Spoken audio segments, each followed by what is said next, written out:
What happens when you take a smartphone, an internet router, and ultra-wideband internet access and combine them? In the box, you get the router, a power adapter, and Ethernet cable. The front of the router has Verizon branding in the form of the red check mark and an LED status indicator.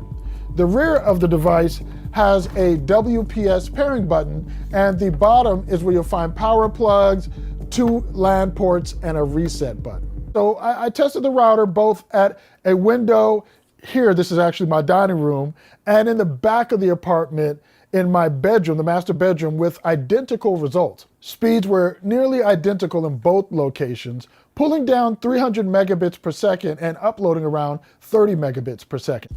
So, with 8 smart speakers, 4 smart TVs, a dozen or so light bulbs, multiple mobile devices, laptops and desktops, a Ring camera, and heavy internet usage because creating and uploading these reviews chews through bandwidth, how did the router and that 5G signal handle it all?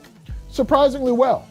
Back in my bedroom where my smart TV is only about 3 feet from the router, not a single issue with buffering while streaming 4K Dolby Vision quality videos over Netflix or HBO Max.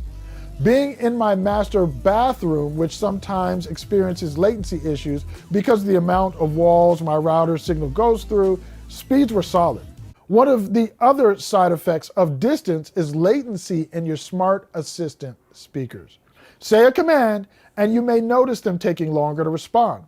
This is something which can be mitigated by placing the router in the most optimal position in your home, or by adding Verizon's $99 5G home internet Wi-Fi extender mini to your network if the reach of the router alone isn't cutting it.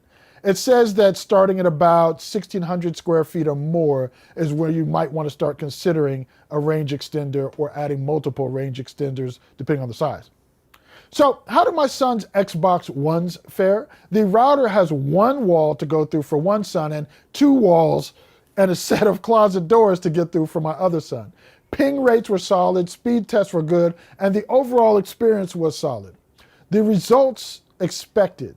My son, whose room is closest and with just 1 wall between him and the router, actually saw better results than he does with our Terminator Hunter Killer Asus ROG router. Better results on his smart TV, which buffers occasionally with the other router, and better results on his phone when mobile gaming over Wi-Fi playing Clash of Clans and COD.